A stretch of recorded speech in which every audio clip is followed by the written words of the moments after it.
Hello, students. This is Dr. Winkler again. We're kind of coming down to the end of this class. It's very nice, I'm sure. This is a lecture I would have given to you on the 23rd of April. That's the last day in which school would have met. So this is the last lecture. I hope you had a good time. I certainly have. Let's take a look at the kinds of things we have been discussing. One of the things that I mentioned last time, we just got to, we were discussing the Holocaust, was about Allied reaction, what the Americans and British could have done or did do. Some people would say the best thing the Allies did was win the war. And winning the war, of course, did stop the Holocaust, no doubt about that at all. Is there something that could have been done? Some people say very little could have been done. Some people said that we missed all kinds of opportunities. There's a book by Wyman called The Abandonment of the Jews, which he went into a lot of detail saying you could have done this, you could have done that, could have done this. All these possibilities were not done. And sometimes people would actually say, well, we don't know those things could have been done because they weren't tried. To me, that's actually the point. If they had tried, maybe some of those things could have worked. Maybe they could have gotten people out. Maybe they could have used a lot more effort to try to dissuade the Germans. Propaganda, for no other reason, could have done something. So this is a controversy I want you to know about, but this is not a Holocaust class, so I'm not going to go into a lot of detail. My opinion is that I'd like to see someone who says that things could not have been done can actually go in and look at Wyman's book and other books about the abandonment of the Jews and say, okay, let's tear this apart. Let's take case by case what he's suggesting could have been done and see if that was in actuality practical. But the bottom line is that there were opportunities to try, and trying was not done, at least in many instances. Well, since we're ending this class, I do not want to get into a situation where I'm trying to leave you with a bad taste in your mouth. Unfortunately, people say history is just one story of ignorance after another. There's something to that, but I want to argue that there are reasons to be optimistic. Yeah, World War I, World War II, the Holocaust are examples of extremely bad things happening. But do we have to look at that as an indication that humanity is depraved? That we're simply not good in any case. So let's look at a few psychological explanations. Once again, I'm out on a limb. I'm not a sociologist. I'm not a psychologist. My understanding is limited. I have read a little bit. But there are some things here that I would like you simply to know about. Some of the arguments, and you can decide for yourself how much merit you think they have.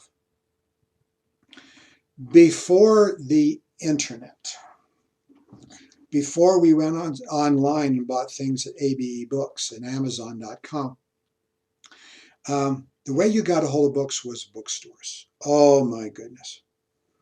You go to bookstores, and if you run into a bookstore and they say 10% sale, whoa, good stuff.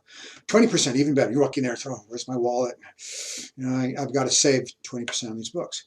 Sometimes these same books nowadays, you go online, you find them for a song.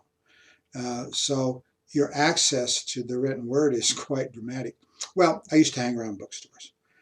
Historians all have the same weakness. We love books. Why do we love books? That's where the information is. That's where you can get what you want. The only place to get it is books. The easier access to books, the better off you are. Well, my wife's from St. George. We're down in St. George. And there's a small bookstore down there. And they have this box, books for sale, cheap. Wow, books, cheap. Okay, love those words, love putting them together. So I'm rummaging around through these things. Never heard of Alice Miller. Never heard of this book, For Your Own Good. which she published in 1980. It was, memory serves, it was very cheap, 59 cents or something. I said, well, if I'm interested in this at all, I can't pass up on this opportunity. So I bought this book. This is one of the best investments I have literally made in paper. I've read some other very, very fine books. This is clearly among them. I believe her background, I have pictures of her over here as you can see her. I believe her background is Swiss or German. And she admits very keenly in some of her books that she was a heavily abused child. So she came across this not just hypothetical, something that happens to other people, but something that actually happened to her. And in one of her books, she addresses her comments toward her mother, and what she says to her mother are very kind things. Well, she's looking from the standpoint of Germany. How do we actually describe or explain the kind of evil we see in Germany? Some people say that when you physically punish, you abuse a child, it is for your own good. So there's a certain irony, shall we say, in that title. How do we know how people raise their children? That's even difficult in the modern world. You can't really go into somebody's household and monitor what's happening. I remember in a telephone poll once, a lady called me and said, I'm doing a poll on child abuse. I says, okay, will you take the poll? Sure. Says, do you know of an abused child? Were you abused? And I go, okay, what is your definition of abuse so I know what we're talking about? And she says, well, use your own definition. You're doing a study asking people to talk about abuse, and there is no standard definition you're using. I said, well, this is invalid, but I'll give you my answers. And I did. So in a lot of senses, do we have a really good idea of how people are being raised? That's challenging. However, in her book, Alice Miller does make these kind of arguments. She goes back and looks how religions were giving advice to people on how to raise their children.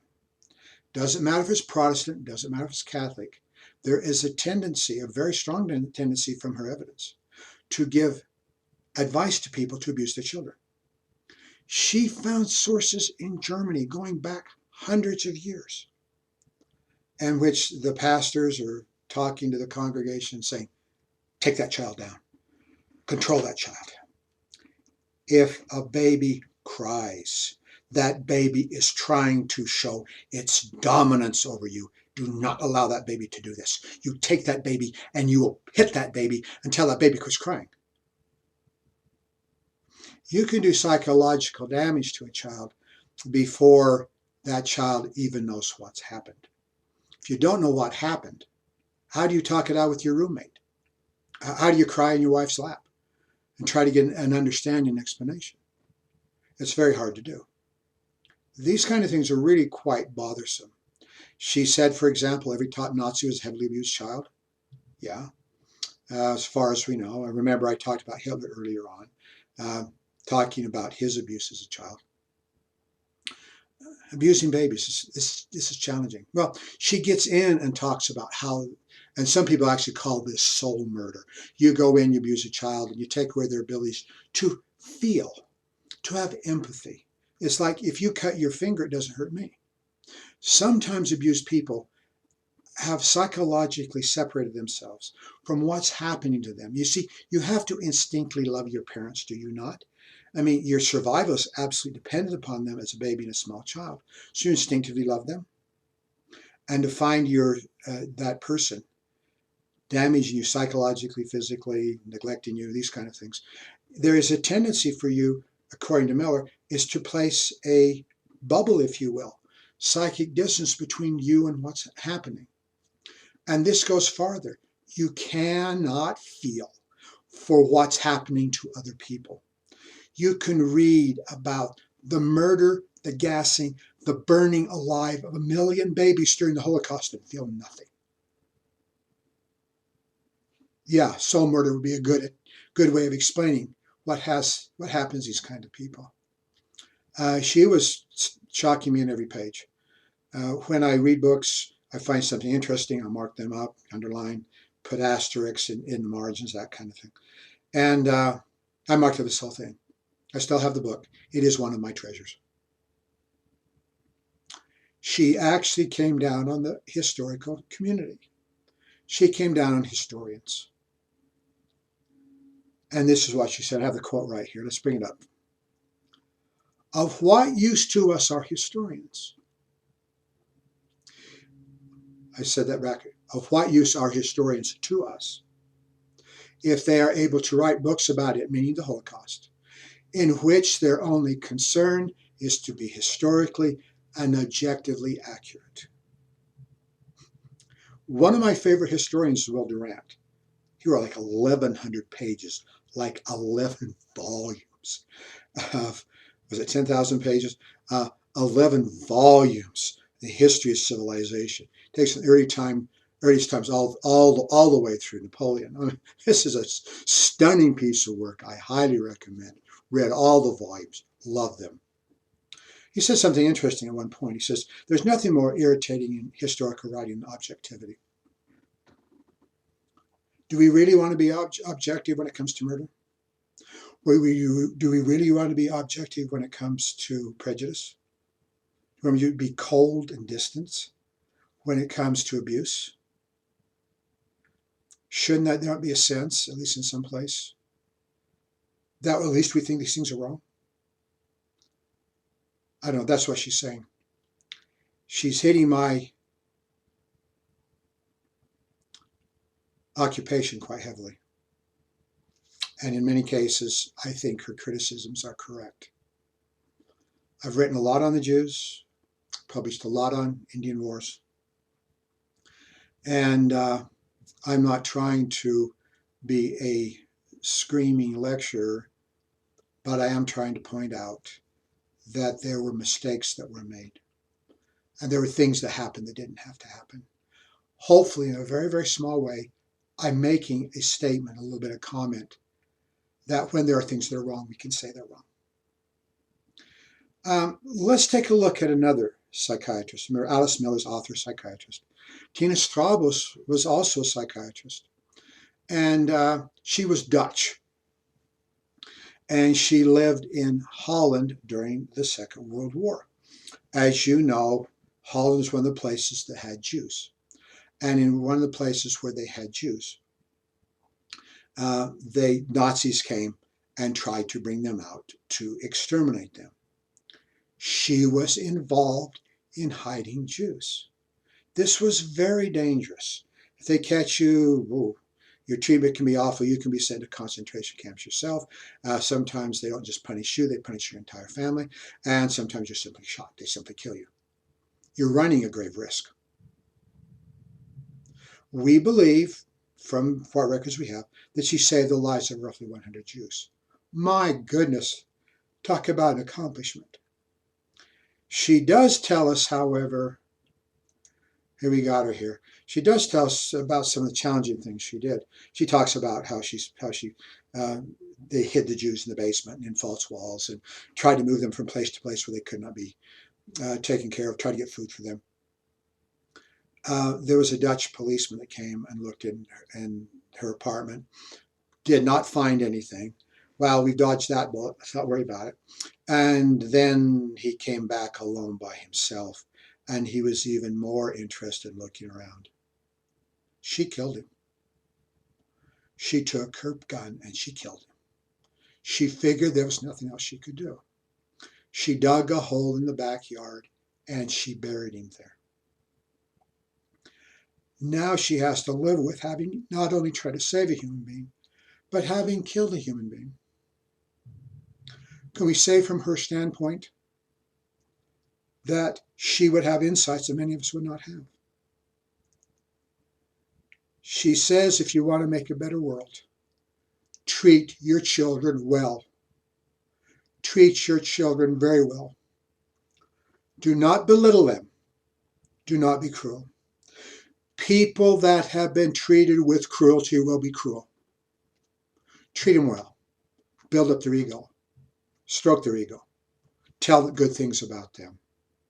according to her, that gives them the ability to choose to do good things. Another thing she said, stay at home with your children, especially when they're little. If you leave the children alone, they will get the sense that you do not care for them. And if you do not care for them when they're little, they won't care for you when you're older. When you don't care for them when they're little, they will not learn the kinds of things that they need to learn about giving and receiving love. They will have a much better opportunity to make wise decisions if you stay with your children when they're little. A broader sense, who saved Jews? That's an interesting question, isn't it? Tens of thousands of Jews were saved. We think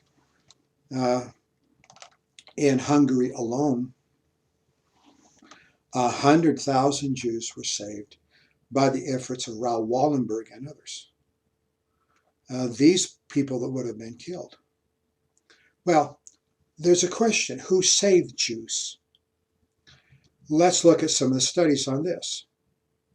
I've been very impressed with a book by Samuel Olener. Samuel Olener was a Polish Jew. Samuel Olener was in Poland when the Nazis came and rounded up people to be killed. He tells us that when the Nazis came, he ran into the fields. He's like 12 years old. He is a young person. He's a boy. He ran into the field to hide in the areas where the Nazis could not get him. His little baby sister was crying in the house. He heard a pistol shot. And then the sister did not cry anymore. And he never saw her again. Obviously, the Nazi had shot and killed her. Well, how does he survive? He's hiding in the fields. There was a Christian couple at grave personal risk.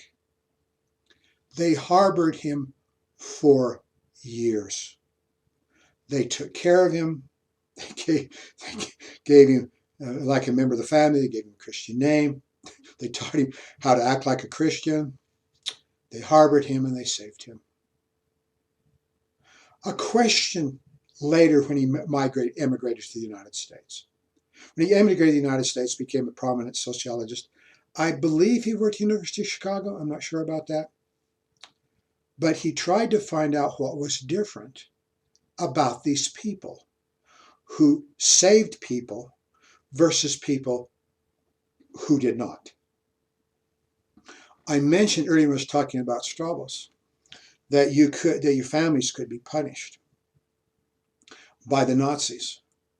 I remember reading another account by a Dutch Jew who was saved by a family. Once again, a great personal risk. When these Jews went into hiding, they brought a lot of money with them. And of course, the expense of supporting these people, in other words, finding food for them, was borne by the family, and that was very hard to do because there's much food in Holland. And what food was available was very expensive. They tried to give money to these people who were helping them. They said, well, no, we won't take anything. Never 1 cent. Well, they tried another tactic. Would you give this money from us and give it to the poor down by the church, the panhandlers? And they said, who's poorer than you? Refused to do that. When it was over, the Jews survived. The family told them, never contact us, do not come back and see us, do not write to us, have no contact with us whatsoever. Because they feared so much that the local Dutch people would severely persecute them for saving Jews. So saving Jews wasn't just dodging Nazis. Saving Jews sometimes is dodging your own society. Okay, let's go back to Olener, the altruistic personality. He tried to find out what is the difference between the people that helped and people who did not. I'm sure I can still speak Polish. obviously he could speak Yiddish, knew a number of languages. He and his assistants went around and he found like 500 people, most of whom were in Eastern Europe, but some of them were in Central and Western Europe. He did these interviews and he put them in several groups. There were the people who helped, people who, the total bystanders knew what was going on, did nothing, and people actually tried to support the persecutions. And he interviewed them and asked them, what's your personality type? What, in fact, are you like? What he found out was obvious in one sense, but stunning in others. They were not masochists. Do you remember Sigmund Freud? Sigmund Freud had all these ideas about you love your mother, you hate your father, everything is self-aggrandizement. And he said at one point in his writings that there is no such thing as the true altruistic personality. There is no such thing as a person who actually does something for somebody else, particularly when there's danger involved. He says what these people are not moral human beings. They're masochists. They really want to be hurt. And the reason why they do good things to people in running personal risks is they want to feel the pain. Last time I took a sociology class, I got my doctorate and everything, but you got to sit in. I read the textbook. It's called Social Psychology. And Freud literally disappeared. He is one part of one paragraph. The professor even mentioned that Freud is just irrelevant now. Well, okay. Freud was wrong about many things. He's wrong about this as well. These are not masochists. These are not people that want to be hurt. These are people that have a sense of goodness. It makes them feel good to do things for other people. What would be the factors involved? Can we say religious people are more likely to help? Are religious people, in a formal sense, you believe, you go to church, you give money, you give donations. We can define these clearly as religious people. Are religious people more likely to help? Some of the people were religious. Some of the people were not religious at all, and every gradation in between. In one of these interviews, I remember in the book, they were interviewing this man and says, you religious? No. You ever go to church? No. Never went to church? Oh, well, yeah. Gee, there was that one time, yeah. Kind of a strange memory. Mom, Easter, Christmas or something drug us out. Now, not religious in any sense at all. A religion is not an indicator. Religious people helped. Non-religious people helped. Social class. That was also not an indicator. We have good examples of people from noble background. Man, these people are connected and have power and they have prestige and they're helping. We have the farmers in Poland. We have the carpenters who in Holland make phony walls for the Jews to hide behind. High class, yes. Low class, yes. We say class is not an indicator. Wealth is very similar to class. Sometimes people that are very wealthy helped. Sometimes people that were very wealthy helped not at all. Sometimes people were very poor helped. A great personal sacrifice. Sometimes many poor people did nothing at all. It was not an indicator. Jobs, mechanics, bankers, politicians, diplomats, street sweepers. Jobs are also not indicators. Well, what was? Well, you ask people, this is kind of obvious right here. Do you think they like Jews? They like Jews? Of course they did. You're not going to be somebody, help somebody at sacrifice if you don't like people. They value people, not just Jews. They value people in general. Would you guess their tendency to be kinder to people? Maybe a little politer to people? They like people. They like making people feel good. They might be the kind of person you're walking across campus and the guy says hi to you. Sometimes we get paralyzed. We look around in our society. We look around in our economy. You look around and say, oh my goodness, our problems are huge. All kinds of problems with unemployment. There's problems with the economy. There's problems with all kinds of things. You say, if I make an effort, I can't make a difference. So my effort is wasted. These people aren't like this. They think even if they do small things, sometimes the smallest things, they will make a difference. They're not paralyzed by that. Now it gets really hard. It's a little hard. They think for themselves. They make up their own minds. They make up their own opinions. Is there a group of people, anybody you know out there, say, well, I'll follow what somebody else says. I'll follow what somebody else thinks. I don't want to think this through myself. It's too complicated. Or I have to ask myself hard questions about my own beliefs and my own bigotry and my own ideas. I don't want to do that. It's just so easy. Go with the flow. It's what everybody else does, right? I'll do this because my friends do this and my associations do this. Think for themselves. People are social. We're very social. We have very strong beliefs. We want to get along with people. We are natural cooperators. There's an interesting study which was done many years ago, which I often refer to, and I think it's totally fascinating. And that is, they took a number of people in a classroom, college students, and they drew lines on the board, like 4 lines, and very obviously,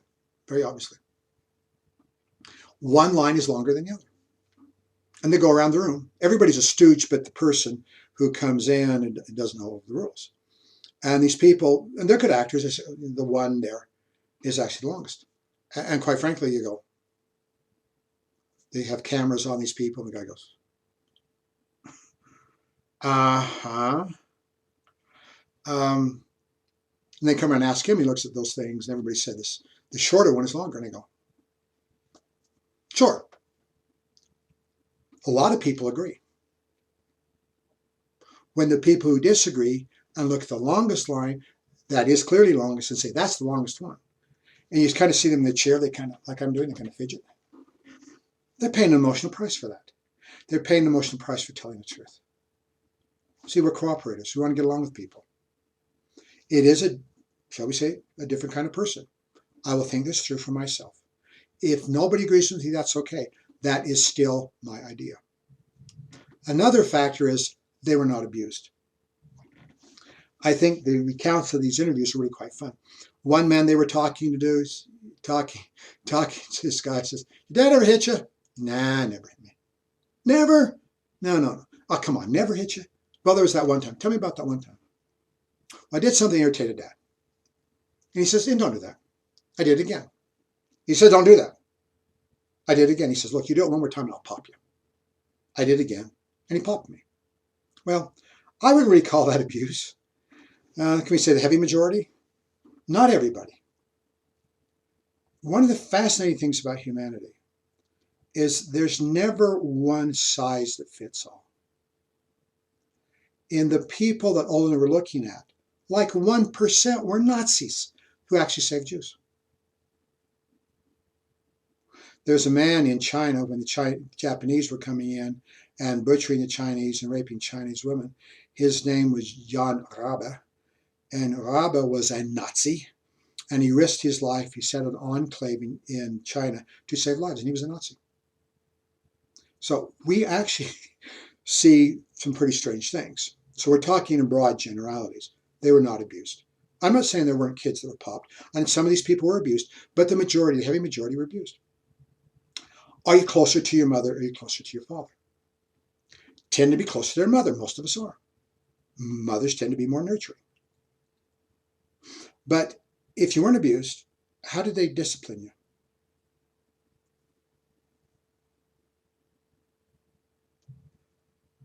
Mom explained it to me. Dad explained it to me. When they told me not to go out in the street, and parents do this all the time. Don't go on the street, kid. Bop. That'll teach you. You won't go in the street. That might also teach you to hate the parents. But can we say that's easy fix? Whap somebody's easy fix. They'll quit doing it. There might be a psychological price to be paid, but they'll quit doing it. Sit down with the child and say, look, I love you. And if you were in the street, Daddy would be feel very badly if you were hurt. So please don't go in the street. That child has to be old enough to understand that, of course. But on the other hand, you see what you're doing. You're elevating the child. You're giving the child the opportunity to think for itself and to see the consequence of what they're doing. 94% said they had strong family values. Were there people who were not abused, there people had strong family values, people could think for themselves who did not save Jews? Yeah, sure. But where else would you expect to find people who can act in a moral manner, but among these people who were treated quite well? So don't leave this class feeling negative. There's so many things to be positive about. I deeply apologize. I've shortened my lectures. I've condensed my lectures. I've thrown out lectures. And it still seems like I've got to do more to shorten what I'm doing because I do not have time to talk about modern Japan. I don't have time to talk about Japan in World War II. I don't have time to talk about modern China. I could talk about one of these areas, but let's talk about something that is, shall we say, in talking about morality that might be a little bit easier and better to remember. We talked at some length, remember earlier, about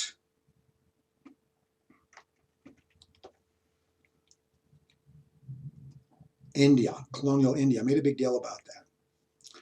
Yes, I talked about China as well. But Gandhi is a good example of other kinds of ways to solve human problems. You see, the Nazis believe in killing people, incarcerating people. You go to war to solve political problems, World War I, World War II. Is there a better way to do things? Or is there at least an alternative? Is there another way to do something? Mohandas K. Gandhi, look at his dates. He is a little, brown, ugly man. I don't even think he was 5 feet tall. Remember the Aryan idea, the ideal human being? You're tall, you're blonde, you're light-skinned, you have blue eyes, and you're good looking, right? You're this little ugly brown man who is an Indian, who teaches the world how a different way of solving our problems. He's often called the Mahatma, which is roughly translated as great soul. If we want to value human beings, and we really should, would you say he's a great man? I would certainly say that's the case. Can we say he's the greatest man in the 20th century? Well, he's got competitors. There's some pretty nice people in the 20th century. But in comparing him with the rest of them, does he have a leg up on most of them? I would argue that this is probably correct. He's the greatest man in the 20th century. He could also be the greatest man in the last 20 centuries. Well, we'll talk about his ideas on purity as we go along. Can we say what we remember him for? One of his greatest ideas is to get Great Britain, get Britain out of India and Pakistan.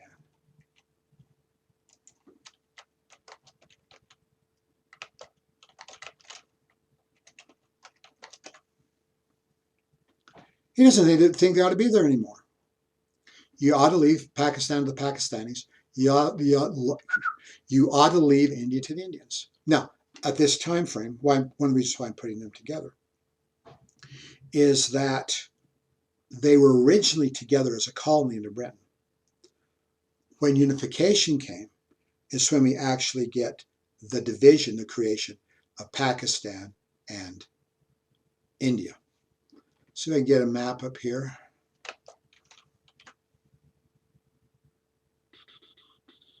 Sometimes we call this the subcontinent. Okay, colonial India actually was virtually all of this like that.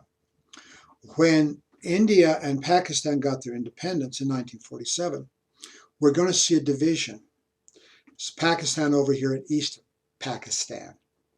Later on, you can see how awkward this would be. If this and this is in the same country, you're going to have some very big problems as far as communication is concerned. Finally, the people over here quit calling themselves Pakistanis and they become Bangladesh. So actually, after they're freed, after the colonial period, we are seeing other political divisions. Well, let's get them out. We see this in many scenarios. We see violence, we see revolutions, we see people instigating wars in order to free people. Gandhi has a different perspective. He calls it soul power. This is your moral force. This is when you take a stance that is on a higher moral plane. You do appeal to your adversary's moral understanding, moral force. Don't hate, don't abuse, don't strike back, but don't cooperate either.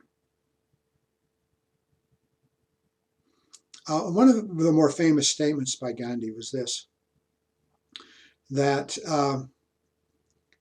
you can, through nonviolence, non-cooperation, get a lot done. You see, how on earth do people control you? How can a government control you? How, in this case, can the British government control you? This is by incarceration. Gandhi spent, 5-6 years in prison. They can incarcerate you. They can fine you. They can take away your money from you. They can beat you up. Can we say these are levels of intimidation? Gandhi, in preaching nonviolence, says this. I'm getting a little ahead of myself. The quote's down here. They will have my dead body, not my obedience. Non-cooperation. Okay. Boycott. Why does Britain want India? Well, it looks nice on a map. Another reason why they want it is money. You can force the Indians to sell goods and services to them at a cheaper price.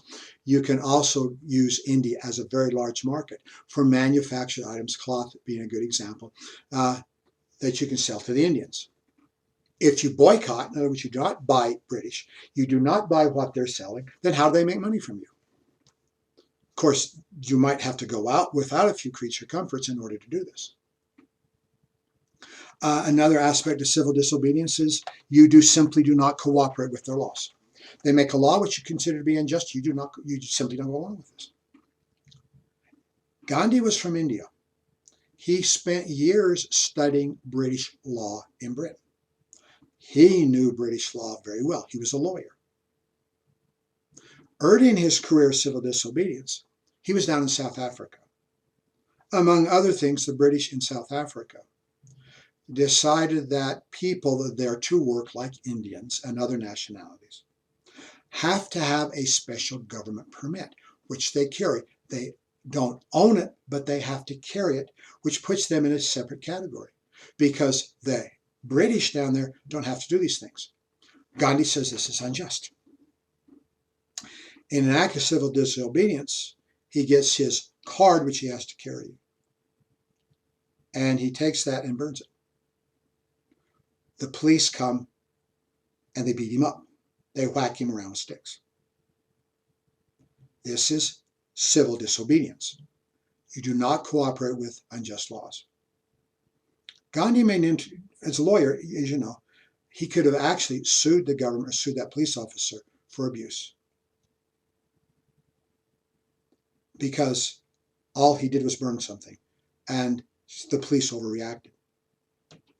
Gandhi refused to do that because he said, yeah, the policeman did something that was wrong, but he was doing something in support of the wrong policy. He did not make the policy himself, so he wouldn't sue. He wouldn't even come after people who had abused him. Winston Churchill, Prime Minister of Great Britain during the Second World War, said one thing that he would never do is preside over the dissolution of the British Empire. That happened after he left office. He was not prime minister from 1949 to 1950. At that time, we have a lot of people, including India and Pakistan, that gained their freedom. Here's a quote from Gandhi. You might find this interesting. Gandhi and all he stands for must be crushed.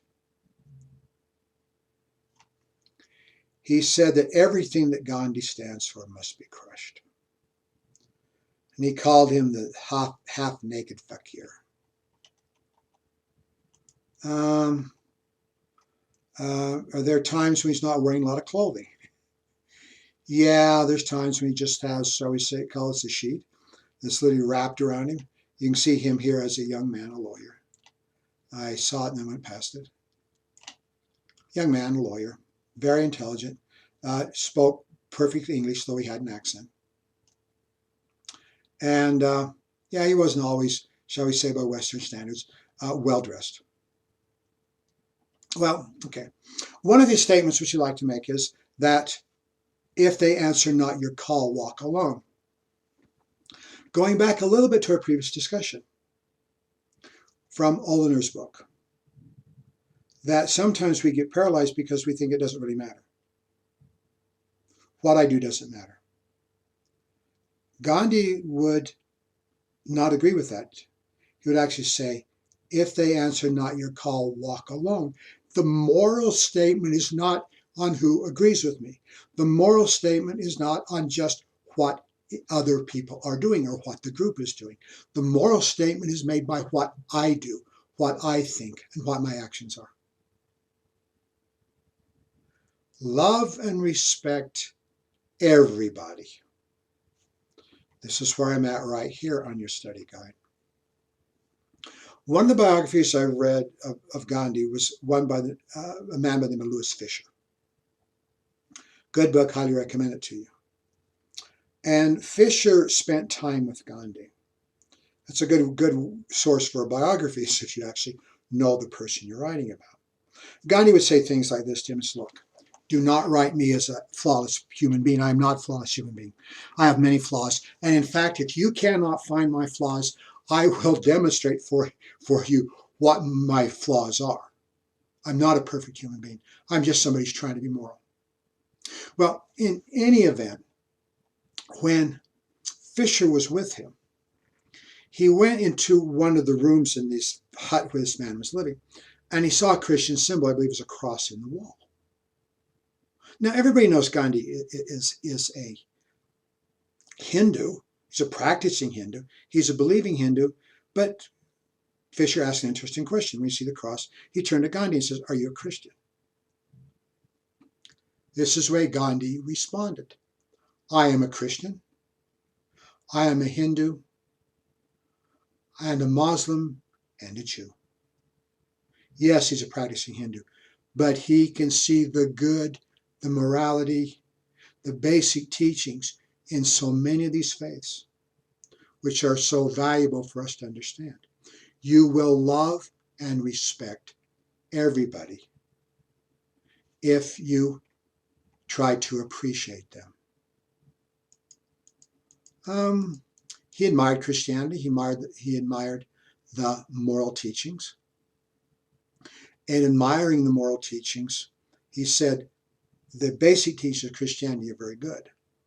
But when you make a simple moral religion into a religion of kings, and the kings start making political decisions rather than moral decisions, even though they make them in the name of Christianity, that's not a good representation of what Christianity is.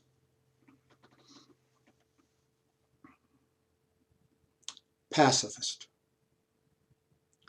It is better for you to offer your life than to sin. What did I just say? It is better for you to offer your life and allow yourself to be brutalized or even killed than to strike back and commit a crime or a sin yourself. Whoa. What? Somebody's beating you up? Like the police officer in South Africa was beating him up? Take it. Don't strike back, no matter what you do. He's asking a great deal of morality, is he not? Yes, he is. But he's an example of somebody who would not strike back. We'll come to that later when we talk about the march on the Darsana Salt Works. Now, I kind of stole my own thunder. I jumped ahead a little bit. So let me repeat myself a little bit. Remember how we are coerced, how we are controlled is by coercion. And coercion means incarceration. It means being browbeat. It means being brutalized. If you will take it, if you will take it, then they cannot control you. All the intimidation, you will still be free.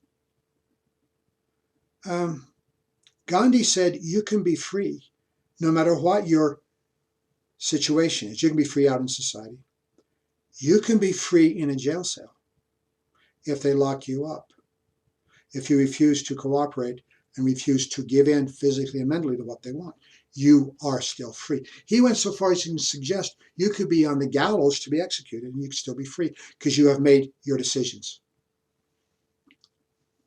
When they beat you, they will have my bent and broken and my dead body. They will not have my obedience. Another quote from him. We shall either free, excuse me, let me read that right. We shall either free India. I think I typed that improperly. We shall either free India or die in the attempt. We will not live to see the perpetuation of our own slavery. In the boycott, in the non-cooperation, he says that we will not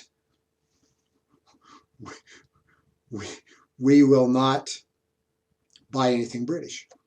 And one of the things that Britain is very good at is manufacturing cotton cloth. And they take it to India and they do want the Indians to make their own cloth because that cuts in on the profits. So you take the cloth to India and you sell it to the Indians and they have to wear it. Well, in his, he said that we should have our own, make our own cloth. And he had him a little spinning wheel. And from the photographs I've shown you, there's a lot of times when he was not overdressed and have an awful lot of cloth, he made what we call homespun. And he said when he had this little spinning wheel where you take cotton fibers and make it into yarn so you could weave that into cloth, he said as the wheel spun, it made a sound, kind of whir sound. And it sounded like Rama meaning God. So he was worshiping God in this simple act of spinning cloth. Rama, Rama, Rama. I'm worshiping God by doing something, by participating in the boycott. Let's look at India's national flag.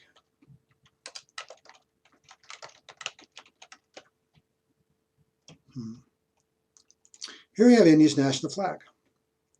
If we were sitting in class, I would say, oh, people, here's India's national flag. Can anybody in this classroom tell me what that is? In the middle of the flag. You're bright people, most of you would understand. Go, yeah, sure. It is a spinning wheel. Even today, the spinning wheel is a national symbol of independence in India. And it's also a national symbol of Indian identity. Okay, spinning wheel is on India's national flag. He believes in hard work. This guy was a little bit kooky in a certain extent. When he was writing letters, he would get a pencil. And pencils, cost a few pennies. Even nowadays, they're not very expensive. And he would take a pencil, and rather than discarding a pencil when it got down so small, he'd actually work it down to the nub. Just a little bit left. He'd even get to the point where it's kind of hard to hold.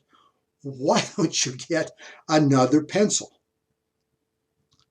And he would say this was made by a human being. Since made by the human being, I need to honor a human being. So I'm going to honor what they did, and I'm going to use this to its fullest. Now, I would think perhaps that is a little bit extreme. He doesn't like the wealthy, doesn't like wealthy Indians, he doesn't like wealthy Englishmen who are simply living off rent and the work of others. No matter what your station, you need to have some kind of occupation, some kind of work to support yourself. One of the quotes from him is that he who eats without working is a thief. Hey, when you look forward to retirement, look forward to hanging out, don't you? Sure. A lot of people say, well, you shouldn't. Well, Gandhi would say, okay, you can hang out, but you're still living off the work of somebody else. Maybe you ought to still be productive, even though you're technically retired from one job. In using homespun, the Gandhi is saying that it is not necessary to buy British cloth. They're going to be hurt financially when you do this. In many of his rallies, he'd get together, give the speech, talk to people. This is what you ought to do. We will boycott the British. We will not cooperate. You can beat me. You can do whatever you want to me, but you will not have my obedience. And he says one of the ways you can show that you're following my ideas is take all your clothes off, get a big pyre going here, get a big flame going, I'm talking all your clothes, take all your clothes off and throw it onto the flames. And then you will go home and get your wife to make homespun. Now, women don't do this, okay? There's an issue of modesty. Can we say, I've never seen photographs of these rallies. I don't think I want to. A bunch of guys running around with virtually nothing on. But this is one of the ways that you actually showed that your obedience, and then you would use homespun later on and get your cloth that way. I mentioned earlier, he was actually 6.4 years in prison. I also mentioned this earlier. I'm repeating myself, but here's a quote from him. Freedom is often to be found inside of prison walls or even on a gallows. Can we say by this definition, freedom is a state of mind, it's a state of soul, it's a state of character. If you choose to be free, even in the challenging situations, if you choose to think and act for yourself, you are still free. There are major social problems in India. From our standpoint, these are almost unbearable. As Americans, we do believe in social mobility. We believe that everybody has the same rights and the same opportunities. We believe that within our lifetimes, we need to give everybody the opportunity to have no artificial barriers put in front of them, that you can actually meet your potential. In the Hindu faith, there is a teaching, reincarnation, in which if you lead a good life and you have a lot of karma, these are a tally of good and bad deeds, that when you go in the next life, I think it's called samsara, and you are brought into your next life, if you're good in your previous life, your condition in next life will be better. Therefore, it does not mean that you should actually try to raise above your station. You should be within your station. You're in your station because it was perfectly just from your previous lives. Gandhi is a believing Hindu. I'm not backing off from that. But he does believe that there's no reason why you cannot treat people better. The lowest caste in the Indian caste system are the untouchables. In some areas of India, they're called the invisibles because they're not even allowed to come out during daylight hours. The only time they can get out of their huts is in the evening, at nighttime, when you can't see them. We call them untouchables because if you have any kind of physical contact with them, this can leave you ritually unclean. You have to go through a purification process to cleanse yourself. There are times when you don't even have to have physical contact. If the shadow of an untouchable is to fall on you, you're that close and the sun's over here, and the shadow falls on you, that can make you unclean. In some neighborhoods, If you got up in the morning, for example, and you looked out on the street in the dirt or the mud, you happen to see a footprint, and that footprint came from an untouchable. That could make your entire neighborhood unclean. In many cases, the untouchables aren't allowed to go into Hindu temples. They're worshiping outside. The kind of jobs they have are like cleaning sewers, cleaning filth and muck, the most degrading, disgusting forms of employment. Rather than despairing these people and look down on these people, Gandhi called them the children of God. He elevated them, and he tried very strongly to break down the caste system. He was an honored man. People liked to have him around, and for honored occasions like marriages, they liked to have him come. Early on, when he was invited to marriages, he would only go to marriages between people of the same caste. Later on, he says, "You want to invite me to a marriage, to your marriage ceremony? I will not go. I will not become involved in the ceremony unless the marriage is between castes." We've got to break them down. When Gandhi traveled, he made a point of staying with the untouchables, upper caste people who had nothing to do with this. He stays with them. He stays in their miserable huts with them.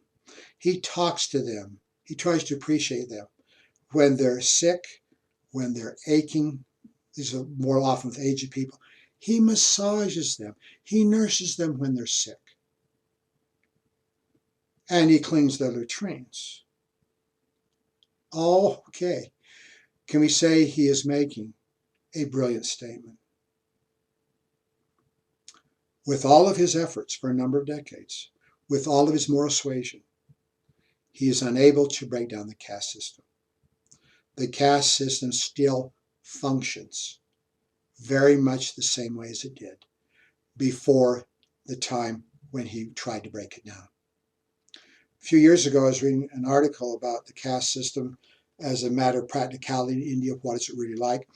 And going back to people who are cleaning muck, cleaning latrines, doing the most disgusting, degrading jobs you can think of. And of course, India is the largest functioning democracy in the world, the largest democracy that's ever existed in the world. In terms of population, it's absolutely huge. And in theory, anyway, anybody from any caste can run from a political office, for a political office. When you do this and a lower caste person, an untouchable, runs for the office, bad things happen, accidents happen. Sometimes they're just plain murdered. Somebody just shoots them.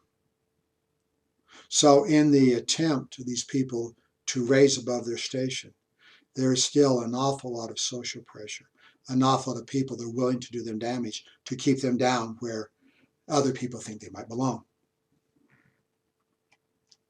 He wants to emancipate women. By emancipating women, he wants women to be able to serve in political offices. He wants them to be able to get education. He wants them to see them working in businesses rather than being pigeonholed in the home and with the family, and often, unfortunately, being subject to put downs and abuse. He wants them freed. He calls women the suppressed half of humanity. He appeals directly to women, and women are very important in his movement. They do make up large percentages of his marches. They come and listen to his speeches. They are very much involved in the boycotts. Yeah, when your husband takes his clothes off and burns them, there's got to be somebody who's going to help to get him a loincloth in pretty short order. And it's going to have to be the wife. The husband can do it as well, but a wife is going to help in this direction. Women are treated badly in Indian society even today. Yes, Gandhi tries to break this down. I read too much, reading other articles about the condition of women in India. And very often when marriages are made, And sometimes the marriages are still arranged, even though Gandhi said this was a bad idea. He and his wife were married at age 12. It's too young. I think he had a good marriage. I think they adored each other. He loved her quite a bit. But he did look at the challenges of having people who are immature married. Sometimes, even today, marriages in India are arranged. And a lot of times the husband, they want a dowry, want some money from the wife's family. I'm just taking her on. I want some money involved. And there's a problem because sometimes when these men think they've been cheated or the dowry money didn't come on time, that there are ovens that explode. You see, I know this isn't true of your generation, it's true of mine. Almost everybody had a gas range when I was growing up. A gas range simply meant this. We had a little pilot light. The pilot light would be in the middle, and we had like 4 burners around that. And when you turned on the burners, the gas would come up, and the pilot light would light the burner. When the pilot light's out, you use a match. Turn on the gas, boom. You now have yeah, we were stupid kids. Sometimes you turn it on a little bit longer, a little more gas come up, and we put the match in, got a little bit more of a spark. Don't know why my parents put up with that. Maybe we were too clever to get caught. Well, the oven is right next to the range, and you often lit the oven the same way. If the pilot light was still on, you turn on the oven, and all the flames come on. If the pilot light is not on, once again, you're pulling out a match and lighting it that way. Very unfortunately, this was also a means of suicide. A lot of times when people wanted to kill themselves, they would open up the stove, put your head in there, and turn on the gas, and well, you're going to be dead in a little while. What if there's a mistake? What if there's too much gas in there and the pilot light's out, and you want to start the flame? Throwing a match in. Boom! Often, sometimes, Indian women, even today, the husband is unhappy about the dowry. And wouldn't you know it, she lit the gas oven improperly. There was an explosion, and now you got a corpse flying through the window out in the street. There is a disparity. There's a gender racial disparity in India. It's true of China and some other places as well, where there's a lot more men in society than there are women. Why would that be? Sometimes you got a little boy baby, you got a little girl baby. Little boy gets sick. Oh, it's a family emergency. Let's get that kid, get him down to a doctor, and let's get him fixed. The little girl, she gets sick, and they say, well, she'll get better, or she won't get better. Can we say in some circles the Indians are being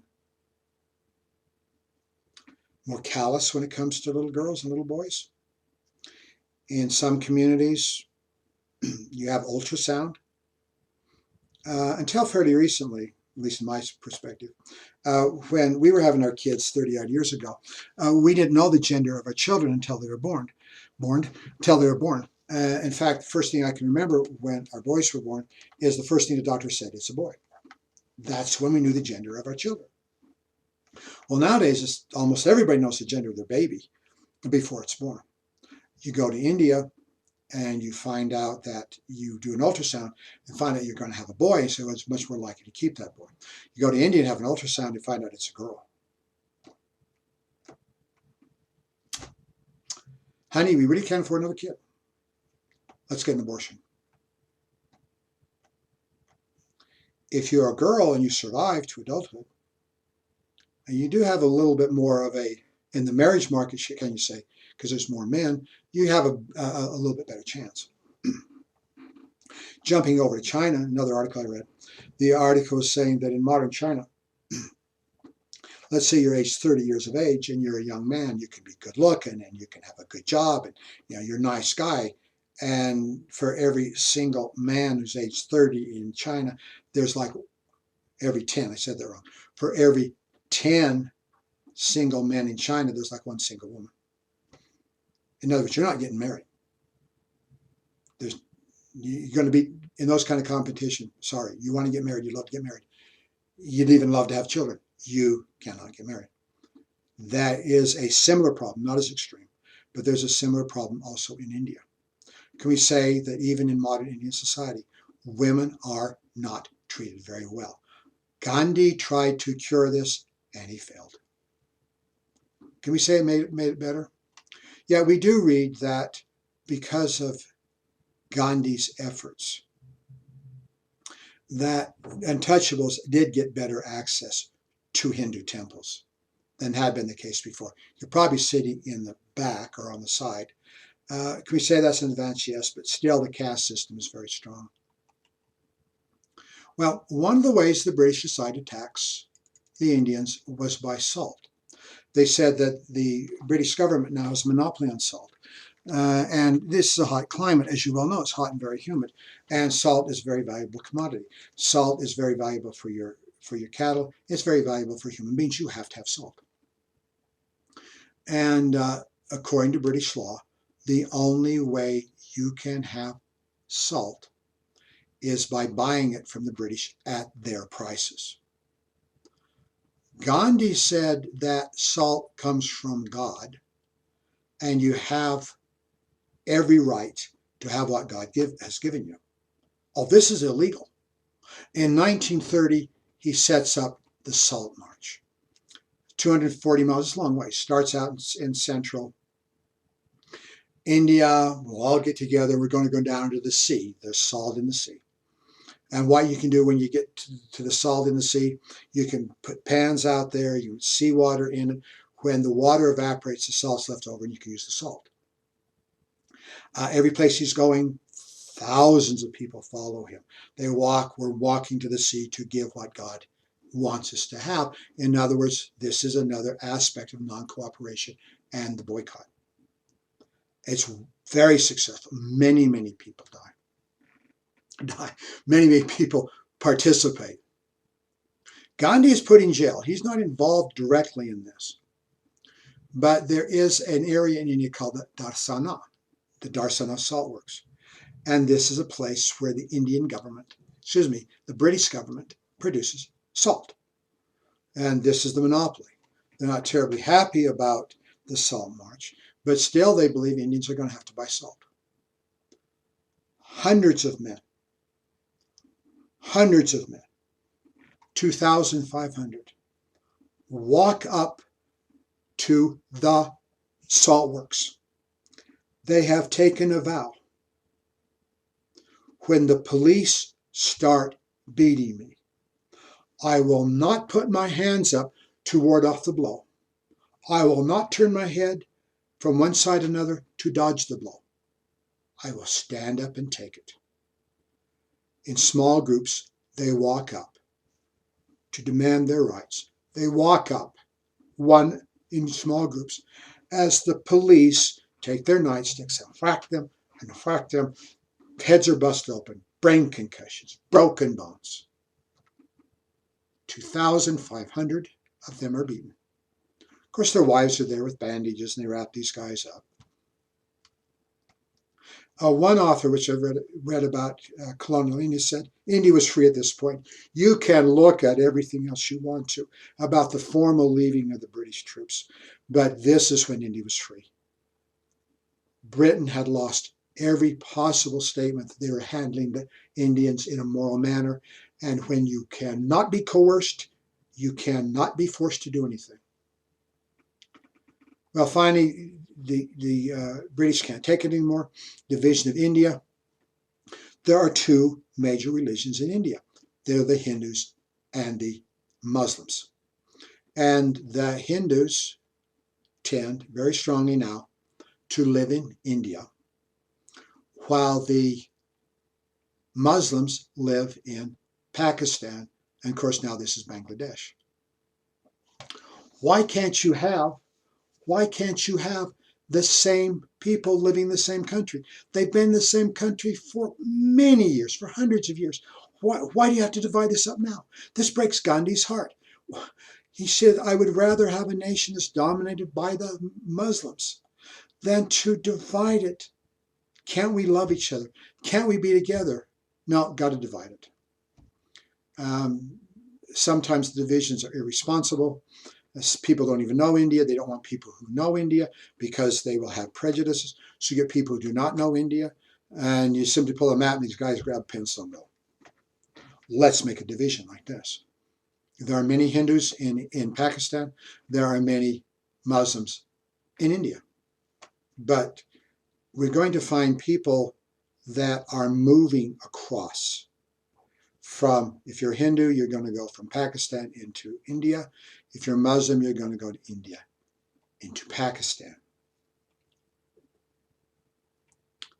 They divide the nation religiously. And there's much violence. There are times when you have groups of Hindus going in one direction, groups of Muslims, sometimes on the same road, sometimes just across from each other, and going in other directions. And then they start fighting each other. You can't even walk past each other. There are trains that are set upon by Muslims and Hindus, and there are slaughters. In fact, one train pulls into Calcutta. I should know where it is, down in this area. When a train moves into Calcutta and they find the slaughtered bodies, blood, guts, gore all over the place from an attack by the Muslims. And then the Hindus in Calcutta decide to take revenge on the Muslim minority.